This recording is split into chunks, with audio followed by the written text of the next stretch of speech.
Onic ID, magandang gabi sa inyong lahat. Bago namin simulan ang kantang to, hayaan nyo muna kaming magkwento. Hindi ito kwento ng perpektong simula. Hindi rin ito kwento ng biglaang tagumpay. Ito ay kwento ng dalawang artist na pareho lang may dalang pangarap at pareho ring may dalang bigat. Maraming beses sa buhay, akala natin kailangan natin ng malaking dahilan para magsimula. Isang pangako, isang plano, isang malinaw na direksyon.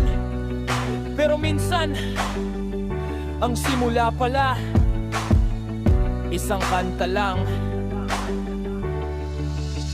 Hindi kami nagkakilala dahil sa pangalan, hindi dahil sa kung sino ang mas sikat o kung sino ang mas magaling. Nagkakilala kami dahil pareho naming piniling magsalita sa paraang kaya lang ng musika. Ako si Onic ID.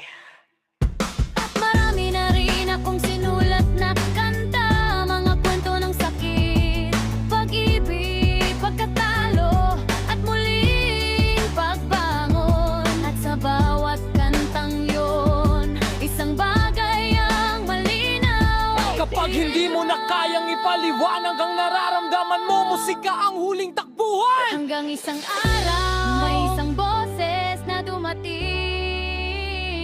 Hindi para palitan ng kwento, kundi para bigyan ito ng bagong himig.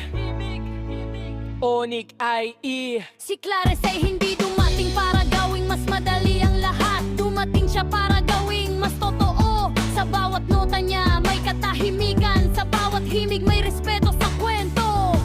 Hindi namin tinanong hanggang saan ito dadalhin. Hindi namin pinilit lagyan ng label. Hindi namin minadali ang proseso, dahil minsan ang pinakamagandang bagay sa musika ay yung hinahayaan mo lang itong huminga.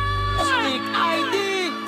Hindi ito love story, hindi rin ito drama. Ito ay kwento ng dalawang artist na parehong piniling maging totoo sa tunog nila.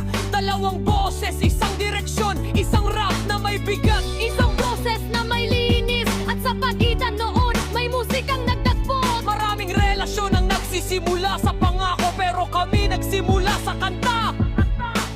Onic ID. Isang kanta na walang kasiguraduhan. Isang kanta na walang inaasahang dulo. Isang kanta na nagsabing subukan lang natin maging totoo lang tayo. At ngayong gabi, ang kantang yon ang ibinabahagi na